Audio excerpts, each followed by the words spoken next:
Another one of these. So this is going to be another one where, non-spoiler, barely under a minute.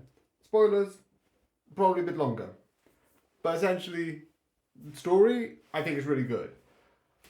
I think it's a bit different to season 1, and I'll explain that in the spoiler section. And it feels more interesting, definitely, as a story. Season 1 was good, and I liked it. But if I do comparison, I need to compare. So let's do that. So before I do this, let's just briefly go over season 1. Just quickly. It's not a spoiler for season 2, but I'm assuming people have watched season 1. Not season 2. Fine. But I'm still just going to say season 1. Season 1 was mostly finding new magic and sort of developing certain ideas. It didn't really have a main villain. You had him making swords, him making a duplicate, him sort of like discovering a pet and sort of training them, and sort of and then also learning to deal with sort of his main older brother, the sister who's really good with pets, and the blacksmith brother. All of which it was really fun. Culminating, I probably mispronounced one of those two. I don't know which one. in overall ending up with him fighting this group of assassins who have these sort of like curses, powers that they can't really control. Which led to them eventually in like outcasts. All of this was really good, but there wasn't really a major thing. The main bad guy just appeared out of that. A demon lord, demon royalty that basically took over a human body and essentially sort of like stopped this sort of took over his body because he wanted that blighted magic and wanted this insane ability and wanted a way to sort of defeat it. All of which is really good. I just basically talked about season 1 for 2 minutes when I should be talking about season 2. Why is this important? Season 1 feels like it's building up to something.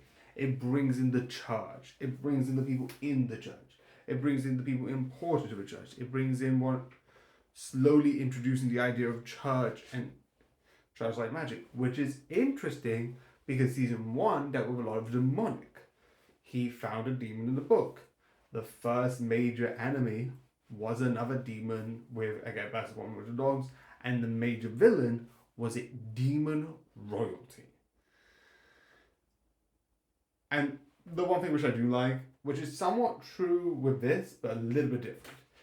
A lot of this show deals with including one of the major villains and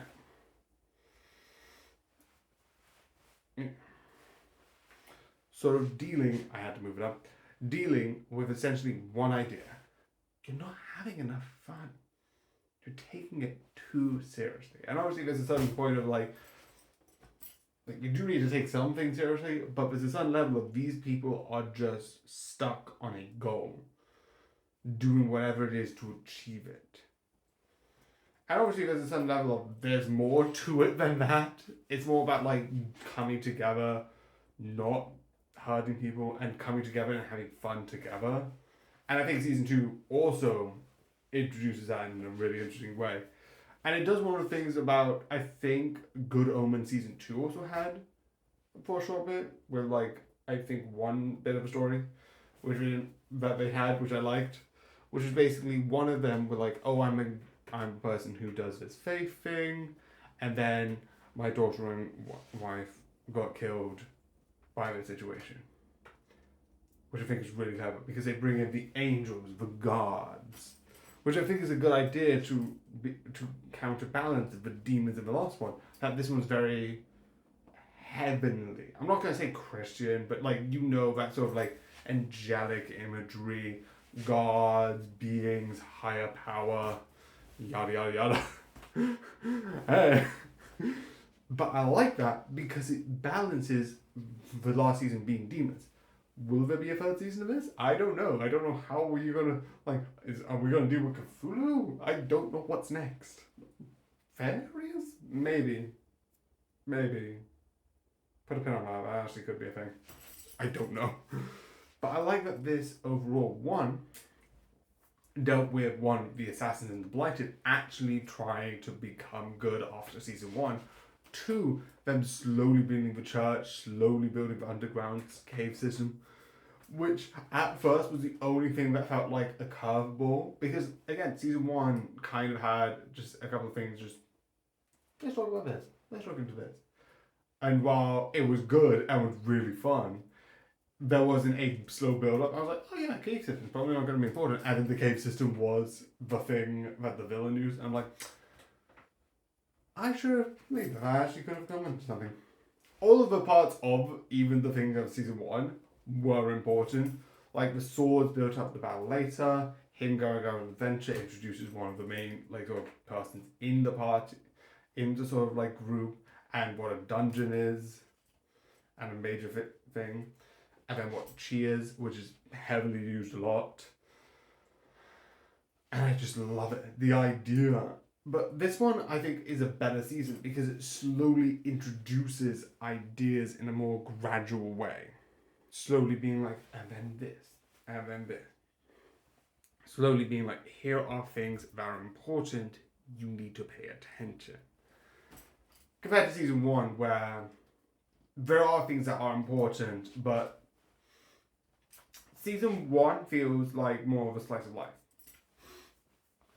Yes, there's going to be things out here, but we're not going to deal with it on a grander scale. Season two feels like story driven. The church, the religion, I don't know, maybe it's just a me thing and I'm an idiot. But I kind of do like it. And again, I love the idea of the balance. And that's what I think is really good about this. So yeah. Like I said before, I don't know if there's a season 3. I legitimately don't know where you would take this. They went to demons and demon royalty and essentially God, kind of. Or more specifically, a person trying to kill God. Kind. I also like the fact that I forgot this part, that at a certain point, this kid seems so powerful that I was like, I'm doing like defeating God to become nothingness or something like that. And I was like, I can't kill God. He's not powerful enough. I found someone more powerful. You. And I was like, and essentially one acknowledges that he is more powerful than God. Which, what? And two, that it's like, his mindset is easy to kill a 10-year-old. That's just fun. Again, this is mostly just really good. I also, and another thing about I forgot, the ending of season 1, it mostly dealt with this group of people that we dealt with. The instructor that we met. The brother, I don't think the person who actually has I forgot her name. She's not in the major battle, she comes later. Before the battle ends. And then you also have the only people that was introduced in that segment, which were the assassins. The one thing that I like, and I don't know if it's going to be a thing that they did with the assassins, if they do season 3, again, I'm doing a very hypothetical, because again, last one, season 1, the assassins, this one, they introduced these sort of like Pope people, like these sort of like the people, and they're the only thing that doesn't get introduced, so I don't know if they're going to do that anyway. But so yeah, Witch Watch is tomorrow. But yeah, I hope you enjoy. I hope you like this very long, weirdly ranted, no organization to any of this video. Yeah, get used to sometimes me just ranting about one idea and one idea only for some stupid reason because I have no script. But yeah, I hope you enjoy. I hope you like this video. If you would, leave a like, comment, and follow. But yeah, I hope you enjoy. And also, I should do that more often. Like, comment, subscribe. I've been doing it on my TikTok and my Twitch, so I probably should do more. But yeah, I hope you enjoy, I hope you like, and good night.